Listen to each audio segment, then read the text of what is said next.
Je vais vous parler aujourd'hui d'un film qui s'appelle A Cure for Life. En anglais, A Cure for Wellness. C'est la différence entre une cure pour la vie et une cure pour le bien-être. Les traductions de l'anglais au français, c'est à nouveau une phrase anglaise, A Cure for Life. C'est comme ça.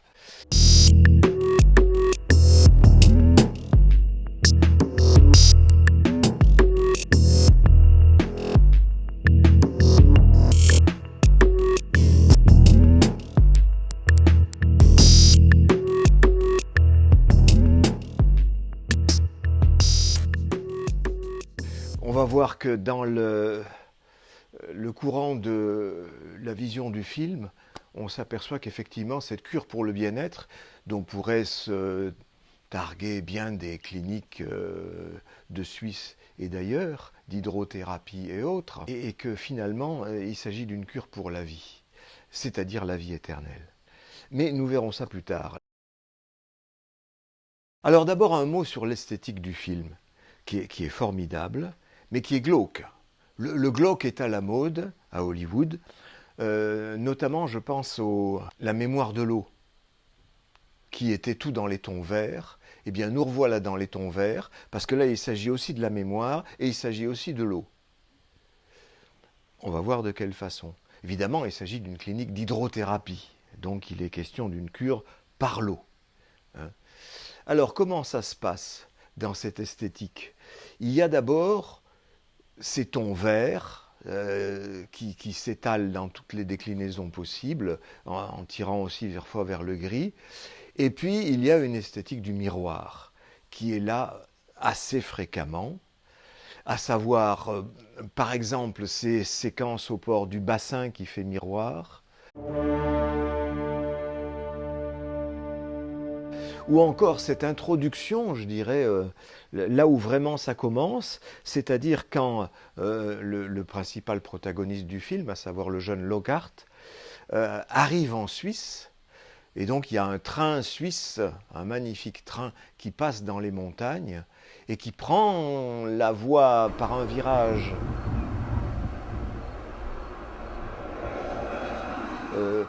il va s'enfoncer dans un tunnel, et nous avons le reflet du train qui se reflète dans lui-même, puisque le train est un objet assez long qui, lorsqu'il y a un virage, peut se permettre de se refléter dans lui-même. Et donc, dans le reflet, un endroit, ça part à droite et l'autre, ça part à gauche. Enfin, il s'enfile dans le tunnel une fois à droite et en même temps à gauche. Et ça, c'est une formidable idée esthétique en même temps que théorique. C'est en quelque sorte le résumé du film. Est-ce que je vais prendre à droite ou à gauche? Et c'est formidable parce que c'est ce qui se passe pour nous extraordinairement souvent, et particulièrement dans l'inconscient, où dans l'inconscient il n'est pas question d'aller à droite ou à gauche, on va justement à droite et à gauche, comme dans la bande de Mébius, qui est un objet qui est à la fois à deux faces, localement, et à une face, globalement. Donc on va nous parler de l'inconscient. Quelque part, je vous le dis tout de suite, le film est à considérer comme un rêve. Cette esthétique glauque peut déranger à quelques moments, mais à d'autres moments, c'est absolument magnifique. Alors, l'intrigue se situe dans cette clinique qui s'est installée dans un château pseudo-moyenâgeux, comme aimait en construire Louis II de Bavière. Nous ne sommes pas en Bavière, nous sommes en Suisse, mais c'est l'idée. En fait, c'est l'idée, ça pourrait être aussi dans les Carpates, parce que les références à Dracula ou à Frankenstein fourmillent, ne serait-ce que par l'usage de ce château où on fait des expériences scientifiques ou pseudo-scientifiques qui sont chargés de transformer l'être humain. Dans Frankenstein, il s'agit de reconstruire un humain vivant à partir d'un mort, et là, il s'agit de préserver la vie aussi longtemps que faire se peut, voire pour l'éternité. Donc c'est un peu la même problématique. Et dans le château de Dracula, eh bien Dracula est un mort qui, en mordant les vivants, en fait des morts vivants. Hein, ils sont à la fois morts et vivants. On retrouve la problématique du Frankenstein, du monstre de Frankenstein, et de la bande de Mébius, et du chat de Schrödinger. Pour ceux qui connaissent, il est à la fois mort et vivant. C'est pas étonnant que cette problématique nous vienne du fin fond des siècles, alors spécialement mise à la mode au 19e grâce au roman de Mary Shelley, Frankenstein, mais au fond, toutes les religions nous parlent que de ça. Il y a la mort, mais en fait, il y a une vie après la mort. C'est une façon de nous faire croire à ce que veut croire l'inconscient, c'est-à-dire le fantasme inconscient, que au fond la mort n'existe pas et qu'il existe un tas de moyens. Alors soit la religion par une âme pure, hein, on va arriver à la vie éternelle, alors soit par la science, et c'est Frankenstein qui va permettre qu'un mort revive. Eh bien, nous sommes à fond dans cette problématique. D'ailleurs, la référence au roman du 19e siècle, à Louis II de Bavière, qui était fou, et tout cela, est aussi évoqué par l'instrumentation médicale qui était utilisée dans cette clinique, qui sont des instruments visiblement datés. Ce ne sont pas des instruments modernes. Je suis incapable de vous dire à quelle époque ils appartiennent, mais ils font immanquablement penser au 19e siècle ou au début du 20e. Donc, on est plongé dans un passé romanesque, voire gothique. Est-ce un hasard si l'actrice principale c'est Mia Goth? Je pense que ça c'est juste un hasard. Mais enfin, on peut s'en amuser aussi. Et Dracula, lui, il fait fonctionner la vie éternelle à partir du mal. C'est pas à partir du bien, mais c'est à partir du mal. Comme quoi, tout est possible. L'important, c'est ce déni de la mort qui est mal vu dans les romans de vampires et bien vu dans les romans à tendance scientifique type Frankenstein. On retrouve aussi les mêmes problématiques dans les robots qui se révoltent, puisqu'en principe c'est des objets morts, les robots, qui ne font que singer le vivant, et puis quand ils prennent leur indépendance, ah ben là ils deviennent vraiment vivants. Et ils sont un peu comme ces enfants qu'on voudrait bien programmer pour qu'ils soient totalement obéissants et qu'ils aillent dans le destin qu'on prévoit pour eux, c'est-à-dire dans le métier ou avec le partenaire qu'on leur aura choisi, et puis qu'ils se révoltent et qu'ils font autre chose. D'ailleurs, les enfants, dès le début de leur existence, commencent par faire ce qu'on appelle des bêtises, c'est-à-dire que c'est pas seulement la maladresse, bien sûr il y a des histoires de maladresse, mais il y a aussi cette revendication de ne pas être toujours dans la programmation des parents. Ça, c'est fondamental pour la formation d'un sujet.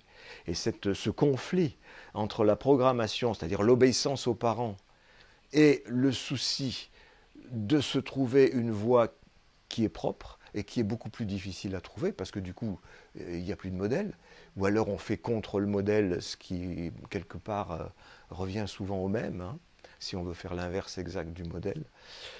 Bref, c'est difficile de se trouver une voie. Bref, c'est de ça dont il va s'agir dans A Cure for Life. Donc Lockhart, le jeune homme qui a des dents qui raclent le parquet, comme Dracula, a réussi à boucler un dossier pour sa compagnie, une compagnie financière, et ça lui vaut une promotion au 35e étage du gratte-ciel de la compagnie. Et par les baies vitrées, il peut voir le monde à ses pieds, il peut croire que déjà c'est arrivé, il est au-dessus des autres. Hein. Mais il y en a encore 30 étages au-dessus, et au 70e où on le convoque, on lui fait bien savoir que s'il a bouclé ce dossier, ce qui lui vaut cette promotion, eh bien on sait par quelle malversation il a réussi dans cette affaire. Eh bien, si on le dénonce, la compagnie va être responsable aussi, elle va tomber avec lui. D'autant que la compagnie est mal en point, et elle a besoin de la signature d'un de ses membres, d'un membre du conseil d'administration, qui est actuellement en cure en Suisse, pour signer quelques papiers de façon à sauver la compagnie et éventuellement lui faire porter le chapeau. Mais il est en Suisse, il ne répond pas au téléphone, il ne répond pas aux mails, il est visiblement complètement déconnecté, donc il faut envoyer quelqu'un là-bas. Et donc Lockhart n'est pas en position de refuser cette mission, aller chercher cet homme dans sa cure en Suisse. Voilà une programmation. Et il est bien obligé d'accepter. Cette histoire de suivre la programmation, obéir aux parents ou au directeur, ou être sujet, autonome, avec son propre désir, sa propre voix, c'est quelque chose qui ressemble à cette histoire du train dont je vous ai parlé, où ça va à la fois à droite et à gauche. Il y a le choix entre deux voies, et si dans la réalité on est obligé d'en choisir une, ce qui laisse tomber l'autre, eh bien dans le fantasme, dans le rêve, ça continue d'être les deux en même temps. D'où quelquefois ce qu'on appelle un cauchemar, qui est très exactement la mise en scène du conflit. C'est conflictuel, donc c'est agressif, c'est violent, ça fait mal, c'est un cauchemar. Et ça réveille, parce que dans la réalité, ben oui, on a fait un choix, mais l'inconscient vient dire « Eh oh, c'était peut-être l'autre choix qu'il fallait faire ». C'est une des possibilités de ce qu'on peut trouver dans l'inconscient, sachant qu'on y trouve toujours la chose et son contraire. C'est la caractéristique de l'inconscient. Et c'est pour ça que cette image du train est absolument merveilleuse, redupliquée ensuite par l'image du bassin avec le dessus et le dessous, c'est-à-dire les sujets et son image, la réalité et son reflet qui pourrait être fantasmatique. Pas l'un sans l'autre, dans l'inconscient en tout cas. Donc notre Lockhart arrive dans cette Suisse, et le chauffeur de taxi qui l'amène à travers une route enlacée dans la montagne vers le château, qui ressemble à ce château de Louis II de Bavière, ou de Dracula, ou de Frankenstein. Ce chauffeur de taxi va nous indiquer quel est le programme. C'est-à-dire qu'il va raconter une légende qui s'est passée il y a 2 siècles dans le château. Et cette légende va être en quelque sorte la programmation, ce qui s'est passé dans le passé va être la programmation de ce qui va se passer dans le futur. Bon, ce qui est un peu ce qui se passe pour nous tous, ou ce qui s'est passé dans le passé pour nos parents ou grands-parents, ou etc., eh bien, quelque part, va se reproduire dans notre propre histoire. Si ça ne se reproduit pas d'une façon évidente dans la réalité, en tout cas dans le fantasme, ça n'hésite pas. Donc l'histoire est la suivante. Il y a 200 ans, le château appartenait au baron von Reichmerl, et ce baron faisait des expériences, on ne sait pas sur quoi, mais les paysans, sous le soc de leur charrue, trouvaient un peu trop souvent des cadavres desséchés, un peu comme des momies. Et ce faisant, comme il y avait beaucoup de paysans qui disparaissaient, on les retrouvait donc sous forme de momies, les paysans se sont révoltés et ont envahi le château. Il faut préciser là que le baron von Reichmerl était un passionné de pureté. Et sans doute, cela avait-il un rapport avec ses expériences, mais il y a une expérience en tout cas qui était connue, c'est qu'il voulait épouser sa sœur, de façon à garder la pureté du sang. Et ça, c'est ce que faisaient les pharaons, épouser leur sœur, pour garder la pureté de la ligne pharaonique, c'est-à-dire de quelque chose de plus pur, de divin, selon eux. Alors, les pharaons ne sont pas cités explicitement dans le film, mais quand on parle de momie et d'épouser sa sœur, le tilt se fait tout de suite. C'est une référence aux pharaons qui, eux aussi, étaient obsédés par quoi? Par la vie après la mort.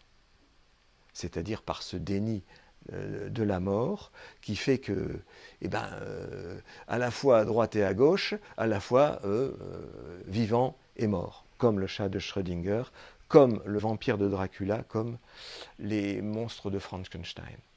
Après avoir envahi le château, les paysans arrachent le fœtus du ventre de la sœur du baron, parce qu'elle était enceinte, de son frère. et ont jeté ce fœtus dans la réserve d'eau du château. Ensuite, ils ont brûlé vive cette sœur, en obligeant le baron à regarder, et ensuite ils l'ont brûlé lui aussi avec le château, espérant en finir avec toutes ces diableries. Voilà quelque chose qui est posé comme quelque chose appartenant au passé, oublié. Et maintenant, quand on rentre dans les cours du château, qu'est-ce qu'on voit? Des tas de gens tout de blanc habillés, avec des peignoirs, comme dans une cure thermale, et qui jouent au croquet, au badminton, aux échecs, bref, une vie apparemment tout à fait sympathique, et fort loin de ces horreurs des siècles passés. Lockhart s'aperçoit très vite que on l'empêche de rencontrer la personne qu'il veut rencontrer. Et au vu de cet échec, il s'en va. Il s'en va dans le même taxi, mais un accident va le contraindre à revenir au château. Cette histoire d'inceste mêlée à une histoire sanglante et brûlante, c'est pas autre chose que l'histoire d'Oedipe. Ce qui se passe avec le frère et la sœur, ou entre le père et la fille, la mère et le fils, c'est tout la même histoire d'inceste. Cette obsession de la pureté qu'a le baron von Reichmerl, ça nous dit que finalement l'obsession de la pureté, qui est aussi l'obsession des religions, la chasse au péché, la chasse aux sorcières, finalement, ça revient à pratiquer le péché à une échelle supérieure. C'est-à-dire à faire le sorcier, l'apprenti sorcier, ou arriver à des catastrophes type inceste. Puisque là, la pureté, selon les pharaons et Reichmerl, c'est de laisser le rapport sexuel à l'intérieur de la famille, alors que c'est ce qui est interdit dans le genre humain. C'est donc le surmoi qui se met au service du ça. Le surmoi qui, normalement, est le gardien, cette loi de l'interdit de l'inceste, entre autres, et donc d'où découlent toutes les autres lois. Et ici, la transgression est fondamentale, et c'est pour ça qu'elle se termine dans l'horreur, comme l'histoire d'Oedipe. Combien de fois, dans mon travail en hôpital ou en dispensaire, j'ai eu affaire à cette histoire, qui est absolument universelle, à des degrés de gravité divers, puisque tout le monde n'a pas un château brûlé et des fœtus extraits des ventres des dames, encore que les avortements sont légion,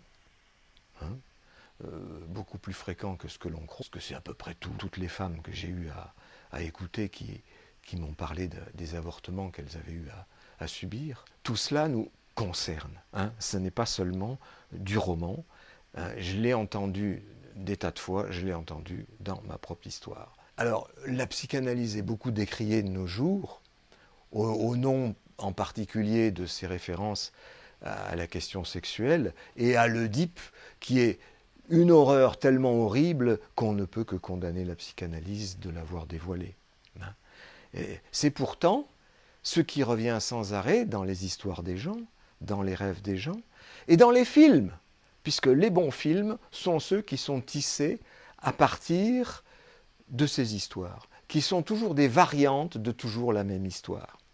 Comme l'histoire de la légende il y a 2 siècles que raconte le chauffeur de taxi, va être le prototype de l'histoire qui va se dérouler sous nos yeux. Ça ne cesse de se reproduire. Pourquoi ? Parce que les hommes se reproduisent et que ça se passe finalement toujours de la même façon. Encore une fois, avec des degrés de gravité divers, c'est ce qui se passe. C'est ce qui m'a permis de poser avec Freud l'universalité du complexe d'Oedipe.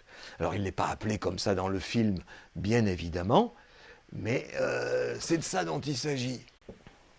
Alors je reviendrai plus tard sur l'accident qui a contraint Lockhart à rester au château, à revenir au château. Il a une jambe cassée, il ne peut donc plus se déplacer. Néanmoins, puisqu'il est au château, il va continuer son projet, c'est-à-dire essayer de trouver l'homme qu'il cherche. C'est ça le but de sa quête. Mais il sera tellement intrigué par ce qu'il va trouver à force de fouiner dans les couloirs et les salles du château, que sa quête, ça va être finalement, mais qu'est-ce qui se passe dans cette clinique? La cure est par l'eau. Le médecin qui a l'air extrêmement gentil, le médecin-chef qui s'appelle von Reichmerl, comme par hasard, incite beaucoup à boire de l'eau tout le temps, l'eau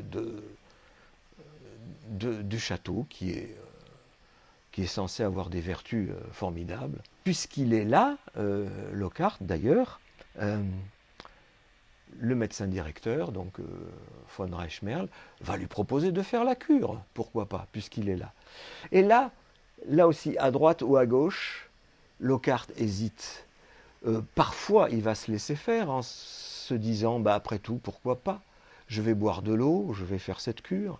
Et à d'autres moments, il se révolte. Donc on retrouve cette problématique de la programmation, de l'obéissance aux parents, le médecin-chef représentant ici quelque chose comme un père, hein, et en même temps la révolte. Et c'est pour ça qu'il n'est pas toujours logique, Lockhart. Parfois il accepte cette cure, parfois il la refuse.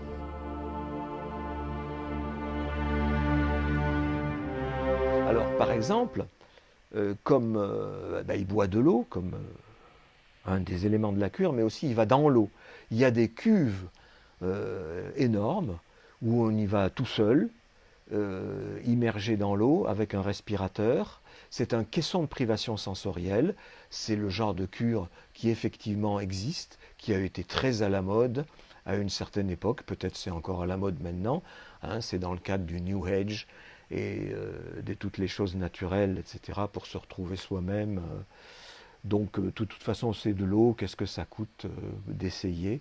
Donc, il essaye ce caisson de privation sensorielle, et en guise de privation sensorielle, très vite, il s'aperçoit qu'il y a des foules d'anguilles qui viennent d'entrer dans le caisson. Et il est complètement paniqué, il essaie d'appeler l'infirmier de garde en tapant sur le hublot du caisson, mais l'infirmier de garde, il est fort occupé à se masturber en regardant les nichons pendouillants d'une infirmière d'âge mûr qui est venue lui offrir ce spectacle. Et donc il est absolument sourd aux appels de Lockhart. Néanmoins, Lockhart est rattrapé in extremis au bord de la noyade. Mais on voit tout de suite le rapport qu'il y a entre les anguilles, symbole phallique, qui viennent déranger Lockhart dans la solitude de son caisson de privation sensorielle, et ce type qui est privé du sens éthique le plus élémentaire et qui s'occupe de sexualité. Hein. Il s'occupe de son phallus, et le phallus rentre à l'intérieur de la cuve sous la forme de ces multiples anguilles. Qu'est-ce que ça veut dire? Eh bien pour moi, je l'ai suffisamment vu dans mes rêves, il s'agit d'un fantasme du fœtus dans le ventre de sa mère, c'est-à-dire dans l'eau, comme l'est Lockhart actuellement, et qui se trouve dérangé par un acte sexuel, le père rentrant dans la mer, voilà, les anguilles rentrant dans la cuve. Il y a un acte sexuel qui fait qu'à ce moment-là, le bébé se sent abandonné. Il n'est plus le seul possesseur, le seul locataire de la mère, voilà qu'il y en a un autre, c'est le père. C'est ce que j'appelle l'Oedipe archaïque. C'est un fantasme. Il y a peu de chances que le fœtus se rappelle effectivement d'avoir été dérangé par les incursions du phallus de quelqu'un. Mais après tout, pourquoi pas? Peut-être. En tout cas, dans le fantasme, c'est comme ça. Ça ne cesse pas. Les enfants se réimaginent ce genre de choses a posteriori. Et voilà ce qui nous est montré dans ce film. Ça, c'est ce qui me confirme ce que j'entends chez moi-même et ce que j'entends chez mes analysants. Le fait qu'il y ait un réalisateur, à savoir Gore Verbinski, à Hollywood, qui nous sorte des trucs pareils, je me dis, c'est que quand même, nous ne sommes pas les seuls, moi et mes analysants. C'est quelque chose qui a une tendance universelle. Et je l'ai vu dans bien d'autres films où la question humide est fortement mise en scène. D'ailleurs, le réalisateur nous donne un indice de ce qu'il s'agit d'un fantasme, puisque après avoir été sorti in extremis de la cuve, il dit qu'il y avait des anguilles. Les infirmiers vérifient avec une lampe de poche, ils ne voient rien, il n'y a pas d'anguilles. Lui-même vérifie avec une lampe, ah ben non, il n'y a plus d'anguilles. Fantasme ou complot? On ne sait pas. on restera toujours sur en tant que spectateur du film, bien sûr, c'est ça l'art du réalisateur, de nous laisser toujours sur le fil de rasoir, entre les deux possibilités, hein, à droite ou à gauche. D'ailleurs, il y a un autre moment où Lockhart, dans sa chambre, sera intrigué à plusieurs reprises par le bruit qui vient de la chasse d'eau de ses WC. Et à un moment, il va soulever le couvercle du réservoir, et horreur, il y a un nœud d'anguille à l'intérieur. Et il est tellement paniqué qu'il va jusqu'à démonter complètement le WC pour voir si les anguilles sont là, et elles n'y sont plus.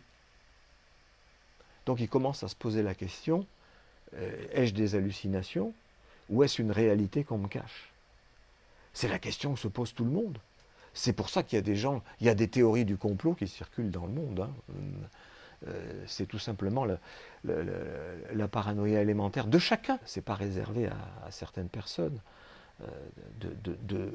d'avoir des moments de croyance au fantasme et que ce fantasme puisse être un complot. Pour aller plus loin dans ce domaine, à un moment, Lockhart, qui se balade dans les couloirs et dans les salles du château, voit par un hublot une escouade de vieilles dames qui nagent sous l'eau et qui n'ont pas l'air préoccupées par le fait de remonter prendre de l'air. On ne nous dit rien, c'est tout, c'est juste une vision comme ça. Tiens, qu'est-ce qui se passe? Et à un autre moment, dans ses investigations, il va de porte en porte, de salle vide en salle vide, des salles carrelées de carreaux de faïence, comme des salles de balnéothérapie, d'ailleurs envahies d'une vapeur d'eau plus ou moins dense. Et de salle en salle, il n'y a personne, il n'y a personne, il n'y a personne, il y a toujours une porte qui amène plus loin. Et à la fin, il se retrouve dans une salle où il n'y a plus de porte. Et quand il se retourne, il n'y a pas non plus la porte par laquelle il est arrivé. Ce qui est manifestement impossible. Là, il est obligé de se rendre compte qu'il y a quelque chose de l'ordre d'une hallucination. Alors, est-il fou ou est-on en train de le rendre fou? Par exemple, en insistant tellement pour lui faire boire cette fameuse eau qui a l'air si pure, si merveilleuse, présentée dans des verres au design si simple, dans des carafes d'une beauté si extraordinaire. Qu'est-ce qui se passe? Mais personne ne nous dit rien. On commence à penser que l'eau, au-delà de ses effets bénéfiques, semble aller sur le côté gauche, le côté peut-être maléfique. Et en continuant ses investigations, Lockhart va tomber, toujours en descendant d'étage en étage dans les caves du château, sur une série de cuves où il voit cette fois des humains qui sont dans l'eau. On pourrait croire, vous savez, ces fœtus qu'on trouve quelquefois dans des bocaux naturalisés. Et là, sont-ils vivants ou morts? Bonne question à poser au chat de Schrödinger. Il croit d'abord qu'ils sont morts. Mais à la fin, il s'aperçoit que non, ils sont vivants. Ils sont vivants, ils n'ont pas besoin de respirer, ils n'ont pas de respirateur, mais ils vivent comme ça, dans cette espèce d'état végétatif. Et il retrouve d'ailleurs là l'administrateur de la compagnie qu'il était venu chercher, qui a une espèce d'RBA comme ça, et qui n'entend pas Lockhart frapper à la vitre de son bocal. Tous ces gens-là ont régressé justement à l'état de fœtus. Et c'est ça peut-être bien le secret de cette eau et de cette fameuse cure for life. C'est que ce qui est cherché, au fond, c'est la vie éternelle. Comme ce que cherchent les pharaons, comme ce que cherchent les religions. Et cette vie éternelle, on voit bien qu'elle est là, ce qu'elle est. C'est en fait une régression au ventre maternel. Un retour à l'origine. Et c'est l'exploration que fait Lockhart. Comme un analysant, il plonge dans les tréfonds de sa vie intérieure pour revenir à l'origine, c'est-à-dire à l'endroit où il était fœtus. Avec cette concurrence du père, représentée ici par celui justement qui met tous les gens en bocaux, c'est-à-dire celui qui est l'auteur de tous ces fœtus, celui qui a fécondé quoi? Le château, c'est-à-dire cette mère universelle qui a autant de ventre que nécessaire pour la fécondation du bon docteur. La santé et la maladie. Revenons un instant sur le passage de Lockhart dans le question de privation sensorielle. Vous avez dit que l'infirmier était en train de se masturber, blabla. Or, avant d'être dérangé par l'infirmière qui est venue lui offrir ses nichons, qu'était-il en train de lire? Il était en train de lire La montagne magique de Thomas Mann, c'est un film qui est bourré de références, hein, les pharaons, Dracula, Frankenstein, mais aussi La montagne magique dit Zauberberg. Que se passe-t-il dans ce roman? La même chose. C'est-à-dire, il s'agit d'une clinique en Suisse, mais cette fois la cure, c'est clair, ça se passe au début du XXe siècle, c'est donc une clinique pour tuberculeux. Et il se passe la même chose pour le héros ou le narrateur, je ne me rappelle plus bien si l'un était le même que l'autre. Il vient simplement en visite pour 2-3 jours pour voir un ami qui a la tuberculose et qui est hospitalisé là. Et en fait, il va y passer 4 ans, ou 7 ans, je ne sais plus. Peu importe, c'est ça l'idée. C'est ce qui arrive à Lockhart. Il vient juste pour rechercher un type, donc il y passait 24 heures, et en fait, il va y rester un temps infini.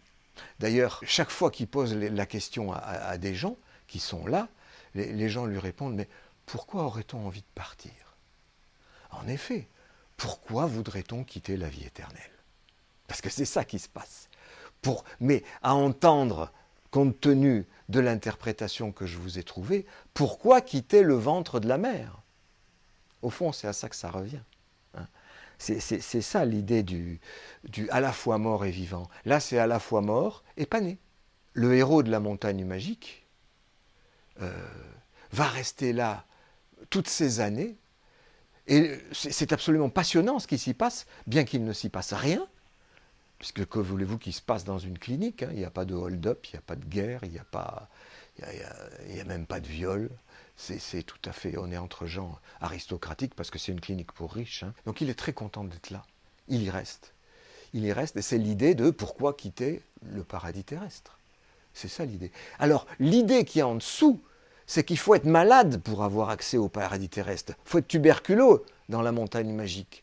Et dans A Cure for Life, le médecin, von Reichmerle, est une espèce de knock qui nous sort la même réplique que le knock de Jules Romain, à savoir « un bien portant est un malade qui s'ignore ». Et c'est ce qui nous sort à Lockhart, c'est pour ça qu'il lui propose la cure. Êtes-vous sûr d'être bien portant? Et il lui donne pour preuve les analyses qu'il a faites pendant qu'il était dans le coma. Et le pauvre Lockhart, il ne va pas bien du tout, selon le bon docteur. Donc c'est pour ça qu'il est un peu sur le fil du rasoir entre accepter la cure et se révolter. Hein. C'est-à-dire accepter de ne pas sortir, de rester dans le ventre maternel ou d'en sortir. Donc il faut être malade. Comme on dit souvent dans la vie courante, non mais t'es malade, ça veut dire t'es fou. Il faut être fou pour ne pas sortir du ventre maternel. Et effectivement, c'est une des grosses problématiques à laquelle j'ai eu affaire, et à laquelle tout le monde a affaire, à savoir, encore une fois, suivre le programme qui est une façon de rester dans l'utérus maternel, c'est-à-dire rester bien obéissant à maman et à papa, et puis s'inventer une vie qui serait la mienne, celle où je suis mon propre désir. Et ça, c'est pas possible, puisqu'il y a toujours à la fois mon propre désir et le désir des parents qui ne meurt pas de toute la vie. Hein. On en fait quelque chose. On s'articule avec, plus ou moins près, plus ou moins loin. Mais ce n'est pas quelque chose qui disparaît. Alors le paradoxe dans La montagne magique, c'est qu'au moment où il va partir, c'est le déclenchement de la guerre de 14, il doit partir pour être enrôlé, et c'est là qu'on lui fait une dernière radio à tout hasard, et on découvre qu'il a la tuberculose. Donc il ne peut pas partir. Il faut être malade pour rester. Et ce qui arrive à Lockhart, c'est la même chose, puisqu'on le persuade qu'il est malade. Et il va plus ou moins marcher, selon les moments. D'ailleurs, ces pensionnaires de cette institution, de cette clinique, toujours en peignoir, quand on les voit jouer sur le gazon, Ils jouent au croquet, ils jouent au badminton, ils jouent aux échecs, enfin à peu près tout ce qu'on veut. Ils ont l'air parfaitement heureux, mais ils se comportent comme des enfants. Ils jouent. Pourquoi ne jouerait-on pas toute la vie, vous me direz? Bah oui, on s'est trouvé un petit peu d'autres choses à faire aussi. Mais ces gens-là sont restés enfants, en quelque sorte, à la fois dans l'utérus de la mère et à la fois petit enfant. Hein. Comme ma mère qui me disait, quand j'avais 30-35 ans, un jour comme ça, on était à table avec toute la famille, la voilà qui m'explique le fonctionnement de la salière, dites donc. Et à mon père qui intervient à ce moment-là, merci papa, en lui disant, eh, tu lui parles comme s'il avait 5 ans. Et ma mère de répliquer en toute innocence, mais pour moi il aura toujours 5 ans. C'est le problème. J'ai eu affaire avec ça, moi aussi. Hein. Sortir de ce ventre qui était un petit peu plus élargi, mais où pour ma mère, je n'avais aucun intérêt à sortir des comportements d'un enfant qui joue et qui est amoureux de sa maman. Parce que c'est comme ça qu'il faut le dire aussi. Hein. Ça change après, mais quand on est tout petit, on en passe tous par là. On est amoureux de sa maman, même si elle a eu des défaillants. Ça, ce que j'ai appelé l'Oedipe archaïque, donc, c'est transgresser cette loi fondamentale de l'interdit de l'inceste. Et on voit que c'est tout à fait corollaire de transgresser cette autre loi physique, on meurt tous. C'est-à-dire qu'on a beau être des riches clients d'une riche clinique, il y a la mort quelque part. On essaie de s'y mettre à l'abri, en ne grandissant pas, en ne sortant pas du ventre de maman. C'est une transgression de l'interdit, de l'inceste, et de cet interdit qui fait que le temps passe et qu'on doit tous mourir. C'est l'endroit où on est plus riche ou pauvre, c'est là où il y a le plus d'égalité possible. Ça, tout le monde le sait depuis très longtemps. Alors les gens qui croient effectivement avec l'argent pouvoir prolonger leur vie en sont en général pour leurs frais. Et comme je dis toujours, un linceul n'a pas de poche. Donc la maladie, c'est soit la tuberculose dans la montagne magique, soit la maladie de l'être humain, quoi. Parce que selon von Reichmerle, la maladie c'est la vie tout simplement. C'est la vie en tant qu'elle conduit à la mort. Mais la cure consiste justement à transgresser cet inéluctable. Hein, grâce à l'eau, on reste en vie. Et en effet, que va découvrir Lockhart?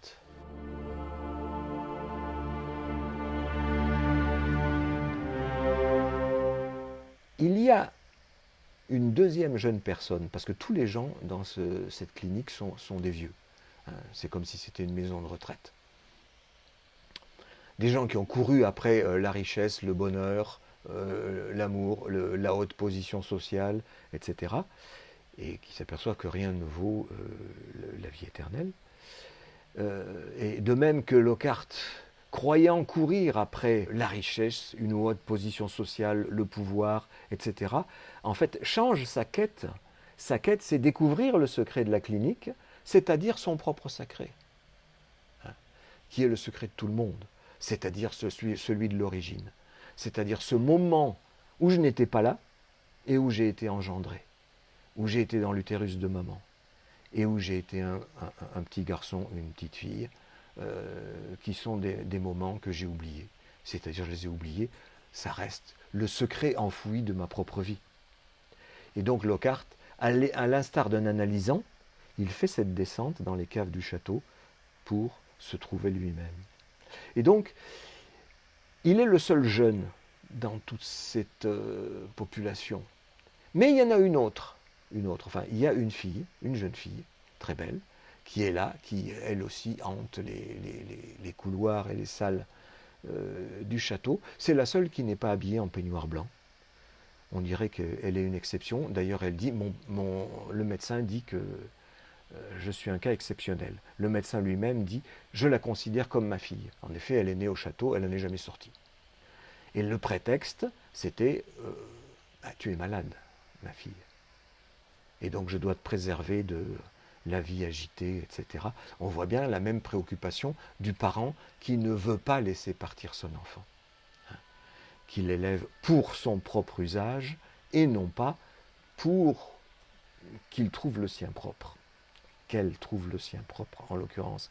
Et là, ça va même très loin, parce qu'effectivement, von Reichmerle a le projet d'épouser sa fille. Et effectivement, il dit qu'il la considère comme sa fille, mais le secret qui n'est pas dit, et ça c'est Lockhart qui va le découvrir en déchiffrant des archives qu'il trouve, c'est-à-dire des photos, des gravures d'époque, etc. Il déchiffre les images comme on déchiffre les images d'un rêve. C'est-à-dire qu'il se rend compte que cette jeune fille qui est là,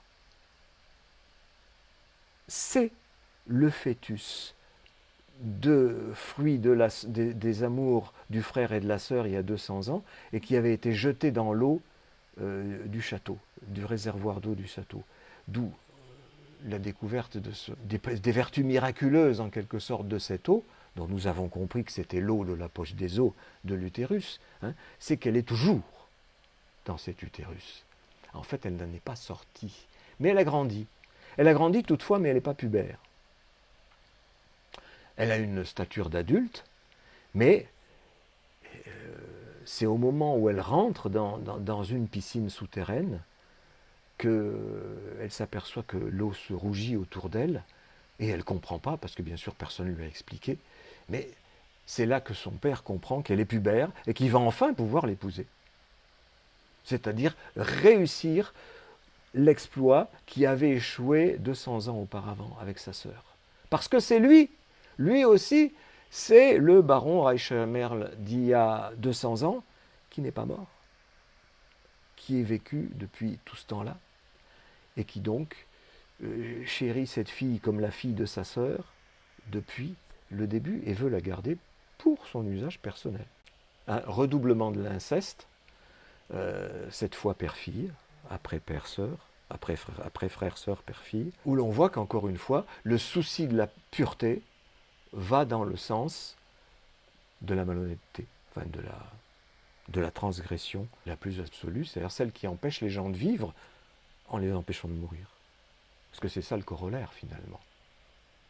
Hein, tous ces gens-là sont comme le chat de Schrödinger, ils sont à la fois morts et vivants.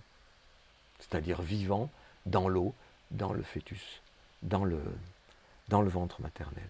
Alors, comme référence, j'ai aussi pensé à La 9e porte, le film de Polanski, qui est aussi l'histoire d'un type qui court après la vie éternelle.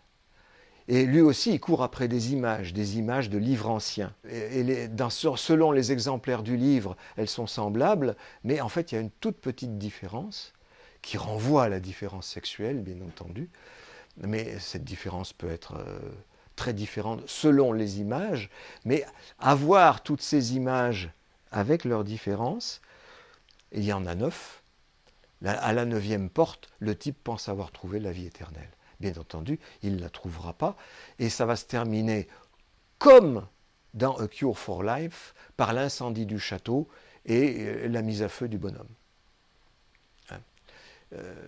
Et un couple de jeunes qui s'en va à l'extérieur.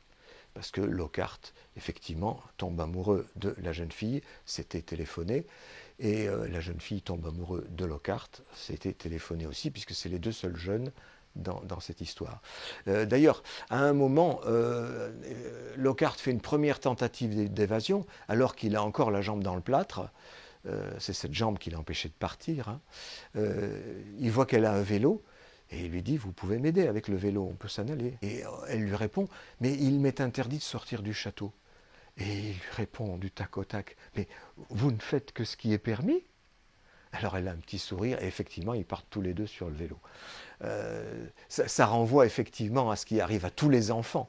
Hein. Il y a un moment où ils transgressent les interdits des parents. Ça peut être le bocal de confiture, ou sortir du jardin alors que c'est interdit parce que c'est dangereux, enfin, toutes ces choses-là qu'ont fait tous les enfants un jour ou l'autre, hein, qu'on appelle des bêtises, et qui sont, encore une fois, référées à l'interdit fondamental de l'inceste.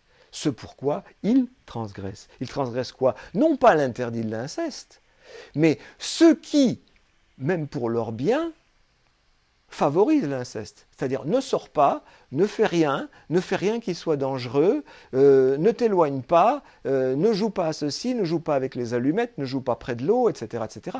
C'est juste, il faut dire ça aux enfants, parce que c'est vrai que c'est dangereux. Et c'est vrai qu'ils vont être tentés, parce que c'est aussi là qu'est leur désir, la sortie du château. Hein, voyez, c'est transgresser ces interdits qui va leur permettre de respecter, paradoxalement, l'interdit de l'inceste. C'est pour ça qu'il faut être clément avec les enfants quand ils font des bêtises. On peut leur rappeler quand c'est dangereux, mais les punir est une idiotie, parce que ça va dans le sens de l'interdit de l'inceste, de la transgression de l'interdit de l'inceste. Et oui, donc il demande à Anna, elle s'appelle Anna, de l'aider à partir sur le vélo. Ce qu'on peut remarquer, c'est que du coup, elle a un vélo entre les jambes. Comme j'ai pu le remarquer dans des centaines de rêves, les miens, ceux des femmes, ceux des hommes. Avoir un vélo entre les jambes, c'est avoir un phallus entre les jambes. Dans les rêves, ça n'arrête pas. C'est souvent comme ça. Parfois c'est une mobilette, parfois c'est une moto, parfois c'est une auto. Parce que ça revient au même finalement. Avoir une grosse voiture, c'est avoir un gros phallus. Donc elle n'a qu'un petit vélo, mais elle peut transporter Lockhart qui, lui, a une jambe dans le plâtre, c'est-à-dire un phallus bien raide pour elle, parce que c'est pour ça qu'il est resté au château finalement. Mais en même temps, c'est ce qui l'handicape et ce qui l'empêche de sortir. Donc vous voyez la logique de la chose. Ce qui lui permet de sortir du château, c'est la jeune fille, c'est-à-dire de trouver une femme de son âge. Et c'est ce qui permet à la femme de sortir aussi des emprises de son père. Mais c'est ce qui arrive à nous tous. Il faut sortir du désir des parents pour pouvoir donner concrétisation à notre propre désir. Cette histoire qu'ils sont sur le même vélo, elle avec le vélo entre les jambes et lui avec sa patte cassée, ça fait très rapport sexuel, d'une manière très onirique, bien entendu. On ne nous montre pas un rapport sexuel, ça serait bien trop évident. Par contre, on nous montre le père dans le temple consacré à la sœur, dans les tréfonds des caves du château. Il y a un portrait de la sœur d'il y a 200 ans, entouré de bougies, c'est-à-dire de flammes. Et c'est là, sur un magnifique lit à baldaquin, que le père va tenter de violer sa fille, parce qu'elle ne veut pas, parce qu'elle est tombée amoureuse de Lockhart. Si Lockhart n'était pas venu, peut-être bien qu'elle n'aurait pas eu ses règles, parce que c'est en présence de Lockhart qu'elle va dans le bassin et où elle s'aperçoit que l'eau devient rouge autour d'elle. C'est ça qui la fait grandir. C'est ça qui va la faire sortir du château, avec Lockhart. De même que Lockhart va comprendre, grâce à elle, la manipulation dans laquelle il est, où on tente de le persuader qu'il est malade pour qu'il reste. D'ailleurs, il y a un moment où, après une scène particulièrement pénible, où on lui fait avaler des couleuvres, comme on dit en français, c'est-à-dire en fait des anguilles, en le forçant à mettre un embout dans sa bouche, et le médecin ouvre un réservoir dans lequel il y a de petites anguilles qui après coulent dans le tuyau jusque dans sa bouche. Il y a là d'ailleurs, je me suis demandé si on ne pouvait pas y voir là ce qu'on retrouve parfois dans les rêves, et qui est le souvenir encrypté d'un viol oral. Ce qui a pu m'arriver à moi, par exemple. J'ai trouvé ça dans mes rêves. Pas sous la même forme, mais c'est une forme onirique, parce que c'est véritablement un viol. Il le force à avaler cet embout pour pouvoir lui rentrer quoi? Toutes ces petites anguilles, comme autant de spermatozoïdes qui lui rentrent dans la bouche. Eh bien, après cette cure de choc, il se trouve un peu comme un espèce de béné. Il a vêtu le peignoir blanc de tous les résidents. Anna vient le trouver sur un banc où il a l'air complètement hors de tout désir. Il ne bouge pas, mais il a un sourire béat. Il a l'air à fond dans le désir du père de rester là, de faire la cure, etc. Et Anna vient le trouver et lui redonne la petite danseuse qu'il lui avait donnée.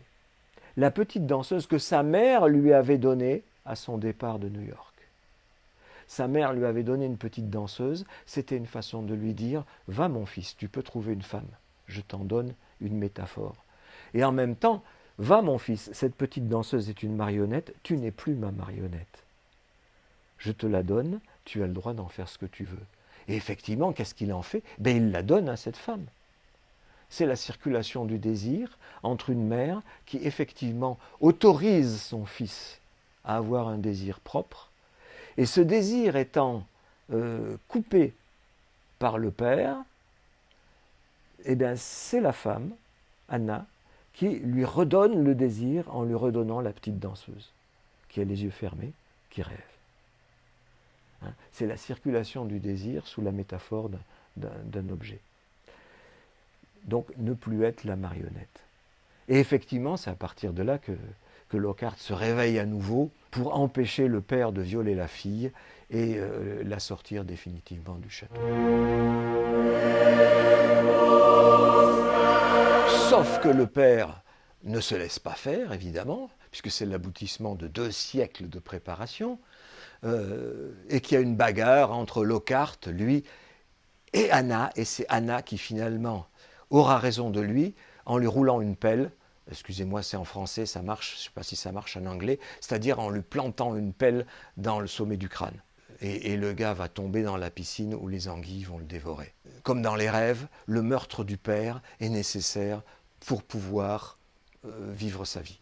Alors dans le mythe de type, c'est au contraire, pour rester avec la mère, sans concurrence, mais vous voyez que ça peut se retourner à l'inverse, et ça peut être pour pouvoir aller avec un jeune homme, contre le désir du père. Alors le jeune homme en question va pouvoir se libérer, parce que de l'emprise de sa compagnie, c'est-à-dire des autres pères et mères, hein, il y a aussi un vieil homme et une vieille femme dans le conseil d'administration de la compagnie qui font très père et mère. Hein, et n'ayant aucune nouvelle de Lockhart, ils sont venus le chercher. Donc ils se rencontrent sur la route, lui et Anna fuyant le château et eux montant au château. Et les gars de la compagnie lui intiment l'ordre, programmation, de monter dans la voiture pour aller à la recherche toujours de cet homme dont ils ont besoin, qui est toujours dans le château, qui est en flammes d'ailleurs. Lockhart dit non. Et il continue à partir en vélo avec Anna. Ça veut dire qu'il renonce à puissance, richesse, pouvoir, argent, plein de choses. Il sait qu'il renonce à son poste pour une femme. Mais pour vivre sa vie, il sort de la programmation. Bien évidemment, ça coûte quelque chose. Puisque j'en reviens à la programmation, j'en reviens à un élément du discours du docteur von Reichmerl, qui est tout à fait passionnant. À un moment, il explique à Lockhart, juste avant de le violer en lui foutant l'embout dans la bouche pour lui introduire les anguilles dans le corps, il lui explique que l'eau a effectivement des pouvoirs miraculeux à condition qu'elle soit filtrée correctement. Et comment les filtrer correctement? Il explique que 200 ans auparavant, son erreur a été d'utiliser des paysans qui n'étaient pas consentants. Et que là, il a compris, en faisant venir des gens riches qui payent pour ça, que s'ils sont consentants, à ce moment-là, l'eau acquiert des vertus miraculeuses. C'est étonnant, hein, parce que ça va exactement contre son idée quand il viole Lockhart par la bouche et quand il veut violer sa fille. Ça va exactement en contradiction. Mais c'est ça, dans l'inconscient, les contradictoires coexistent. Ça, il ne faut pas être affolé de voir ça. Au contraire, c'est l'habileté du réalisateur de pouvoir nous le mettre sous le nez.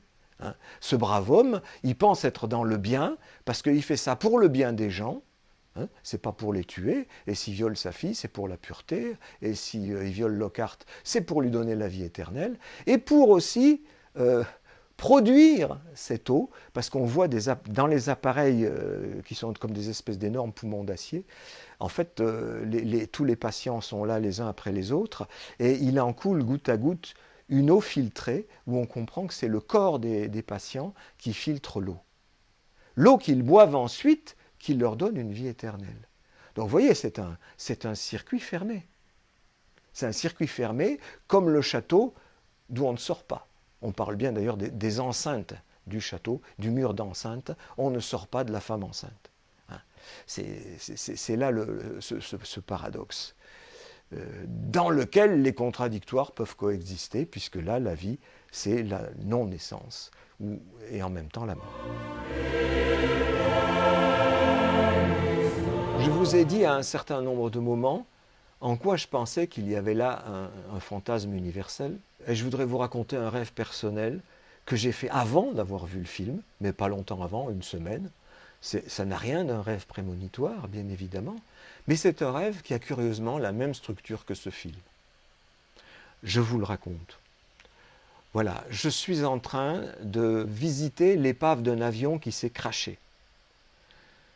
Et je suis avec ma petite amie chinoise, que je n'ai plus depuis longtemps, mais elle est à nouveau là avec moi dans le rêve. On va l'appeler Xia Wang. Et on tourne autour d'un des trains d'atterrissage qui a l'air intact, mais tout le reste est complètement écrabouillé.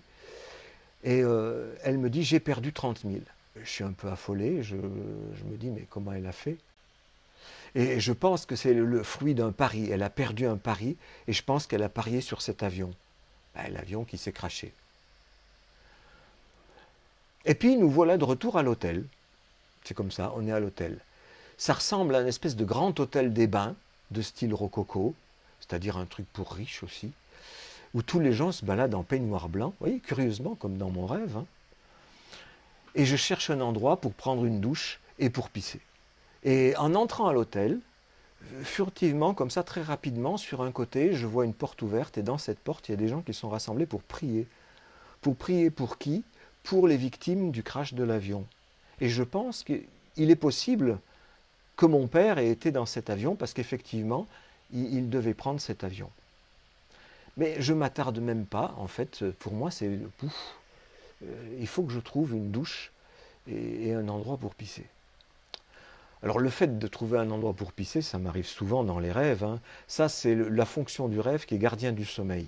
On a envie de pisser pendant la nuit, mais en rêvant qu'on cherche un endroit, eh bien, on gagne quelques minutes de sommeil. Ça évite de se réveiller. Bon, parce qu'on finit par se réveiller quand même, enfin moi, en tout cas, et pour aller pisser. Mais là, c'est un peu plus que ça, je cherche une douche aussi. C'est-à-dire, je cherche un endroit, je cherche la pureté moi aussi, comme le von Reichmerl. Je cherche à me laver de quoi? De cette histoire de crash d'avion, qui est quoi? Un avion, c'est un phallus, il s'est crashé. Pourquoi? Parce que cette fille, qui était ma petite amie, et qui habitait en Chine, un jour a fait appel à moi, étant au plus profond de la détresse, disant, voilà, j'ai absolument besoin de toi, viens vite. Bon, j'ai sauté dans le premier avion, j'y suis allé. Et à peine j'ai été là-bas, dès l'aéroport où elle était venue me chercher, j'ai senti qu'il y avait quelque chose qui n'allait pas. Et une fois qu'on était à l'hôtel, et j'avais choisi un grand hôtel qui n'avait rien d'un grand hôtel de dames, mais qui était un grand hôtel luxueux, les prix que pratique la Chine me le permettent, eh bien, une fois que j'étais nu sur le lit, et elle aussi, j'ai compris qu'elle tournait autour du pot, elle faisait tout pour qu'il ne se passe rien, et à un moment, je lui ai dit, mais est-ce que tu es sûr que tu as envie d'être avec moi? Elle m'a regardé comme ça en disant, oh, t'es perspicace, toi. En effet, j'ai pas envie d'être avec toi. Voilà. Donc, mon hypothèse à moi, c'est qu'elle avait voulu que je prouve mon amour en parcourant à son premier appel les 11 000 kilomètres qui me séparent de Chengdu. Et une fois qu'elle avait eu cette preuve, eh ben, elle n'avait plus qu'à m'infliger la castration, ce qui est une manière de jouir à sa façon, d'une façon bien féminine de jouir. Bon, c'est mes hypothèses. Hein. Mais pour ce qui est de mon ressenti à moi, c'était effectivement ressenti comme une castration, crash d'avion. J'avais pris l'avion et il s'était crashé. C'est ce que mon rêve essaie d'élaborer en tant que c'était pour moi un trauma. Les traumas ne cessent pas de s'élaborer dans les rêves. Et je cherche une pureté parce que mon père aurait pu être dans l'avion. Ah, pourquoi? Mais justement, parce que Xia Wang, dans le rêve, me dit « j'ai perdu 30 000 ». Pour moi, je pense tout de suite aux dettes de mon grand-père, qui avait fait fortune et qui ensuite avait tout perdu. Ce qui a été une catastrophe pour la vie de mon père, qui a été obligé d'emprunter pour finir ses études, d'emprunter pour subvenir aux besoins de ses parents, et ceci jusqu'à l'âge de 50 ans. Il a remboursé jusqu'à l'âge de 50 ans. Donc ça a été pour lui un énorme traumatisme, et il me l'a transmis ne serait-ce que par mon prénom, puisque je m'appelle Richard, et par mon deuxième prénom, puisque je m'appelle Auguste, qui est le nom de mon grand-père. Alors voilà ce à quoi j'essaie d'échapper dans mon rêve, parce que je vous ai dit que je le voyais d'une façon furtive, là, dans un coin, mais que je passe vite. Je passe vite parce que pureté et douche. Alors douche, pipi, ok, mais douche. Hein, essayer de préserver ma pureté par rapport à ce péché ancien qui était la dette du grand-père. Et ça renvoie tout à fait au film A Cure for Life, parce que la cure, c'était curer le péché d'il y a 200 ans. C'était la même personne dans le film. Alors ça, c'est une convention scénaristique, mais c'est aussi un des procédés du rêve. Et c'est un procédé aussi de la nomination, puisque je m'appelle Auguste, je suis la même personne que le grand-père. Mais j'ai essayé de faire différemment. Hein. Sur les deux voies possibles, faire comme lui ou faire autrement, eh bien oui, j'ai rétabli la fortune du grand-père. C'est le même type de problématique. Il y a une programmation qui remonte aux ancêtres et qui ensuite influence d'une manière formidable la vie des gens au présent. Donc ma vie et la vie de von Reichenmerle, de Lockhart, de Anna, etc. Donc la castration qu'a subie Lockhart dans son accident de voiture, c'est celle que j'ai subie dans mon accident d'avion. Perdu 30 000, en fait, c'est pas moi qui ai perdu 30 000. Dans le rêve, c'est Xia Wang, mais c'est mon grand-père qui les a perdus. Mais moi, j'ai perdu cette fille. C'est une espèce d'inversion où je suis à la fois mon grand-père et la fille que j'ai perdue. Parce que si je l'ai perdue, mais qu'elle est avec moi, je ne l'ai pas perdue. Et si c'est elle qui a perdu 30 000, c'est pas moi qui ai perdu 30 000. Vous voyez toutes les façons dont le rêve arrive à s'arranger pour élaborer le trauma et faire en sorte qu'il n'ait pas lieu. C'est pas moi, c'est l'autre. C'est pas moi qui ai perdu, c'est elle. Et moi, j'ai rien perdu puisqu'elle est là. Sauf l'avion, mais c'est mon père qui était dedans. C'est-à-dire le grand-père. Puisque le grand-père, je ne l'ai pas connu, c'est à travers mon père que j'ai su cette histoire, comme Lockhart apprend toute l'histoire par le chauffeur de taxi. Alors le chauffeur de taxi, c'est quand même un personnage qui n'est pas rien, parce que c'est lui qui fait le lien, c'est lui qui fait le portier, confère la 9e porte de Polanski, entre la civilisation et la vie du château, c'est-à-dire entre la vie de la réalité et la vie du fantasme, la vie dans l'utérus maternel. C'est-à-dire qu'en partant pour la première fois, lorsqu'il n'avait pas trouvé le personnage qu'il était venu de chercher, là, au bout de 24 heures, il s'en va avec ce taxi, et il y a un cerf qui déboule sur la route, qui s'enquille le taxi, et c'est un accident formidable, dont le caractère onirique est évident, parce qu'on voit la voiture faire plusieurs tonneaux. On insiste beaucoup sur Lockhart à l'intérieur, qui est ballotté dans tous les sens. Ça dure un temps assez infini, on voit la voiture dévaler la pente, et puis quand la voiture s'arrête enfin, eh bien, on voit la roue de la voiture en premier plan, au bord de la route. Donc c'est un accident onirique. Et on voit le cerf qui se dégage des ferrailles de la bagnole, qui essaie de traverser la route, et on voit qu'il a une patte folle, comme ça, qui est visiblement cassée. Hein, et eh bien oui, c'est Lockhart qui aura une patte folle après, et qui aura un plâtre. C'est-à-dire que le cerf est un avatar de Lockhart, comme dans les rêves. En fait, en quittant le château, Lockhart avait aperçu la silhouette d'Anna sur les remparts qui semblait défier le vide. Et en fait, il ne le sait pas. Mais au fond, il tombe amoureux d'elle dès ce moment-là. Ou plutôt son désir est engagé, je dirais. Mais il ne le sait pas. Il va pas dire, moi je suis en train de retourner à New York, c'est pas parce que j'ai vu une fille sur un mur que je vais dire au chauffeur de taxi de retourner tout de suite.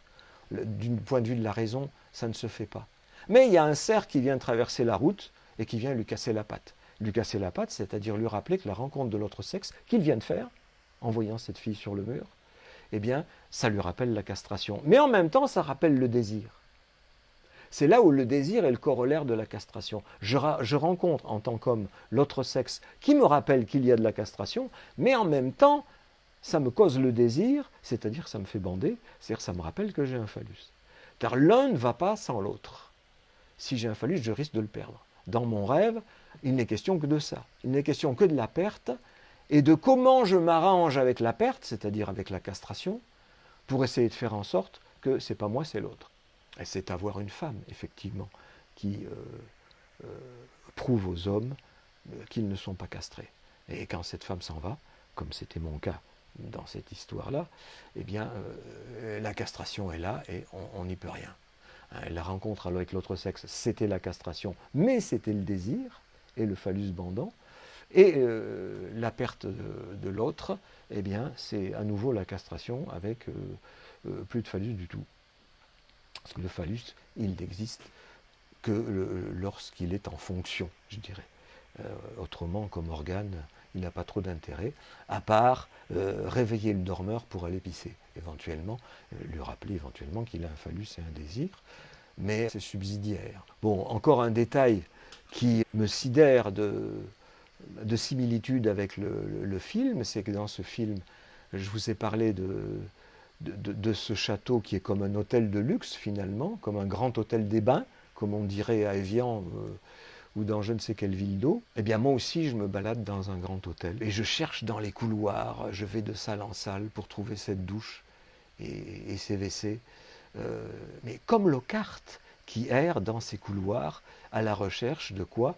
De la scène primitive, de cet utérus originel. Je l'ai fait, c'est pas seulement le Grand Hôtel des Bains, mais dans de multiples rêves, moi et mes analysants, on se balade comme ça, dans des maisons, dans des châteaux, dans des hôpitaux, où on est perdu dans des couloirs, des salles et des salles et des salles, qui est jamais qu'une métaphore de nous-mêmes. Avec, il y a les salles qu'on connaît, c'est le moi, et puis il y a les salles qu'on ne connaît pas, c'est l'inconscient, c'est le ça. Ou le surmoi, en tant qu'une partie du surmoi est inconsciente. C'est là où la recherche de la pureté rejoint les exigences du ça. C'est-à-dire où le surmoi se met au service du ça. Voilà. Donc voilà un rêve qui a tout à fait la structure de ce film. Ce qui me laisse penser, encore une fois, que mon fantasme à moi n'est pas que le mien. C'est celui de Freud, c'est celui de beaucoup de gens, c'est celui de mes analysants, et c'est celui de ce type-là à Hollywood, Vore Gorbinski, hein, qui met en scène, à ma plus grande stupéfaction, mon propre rêve.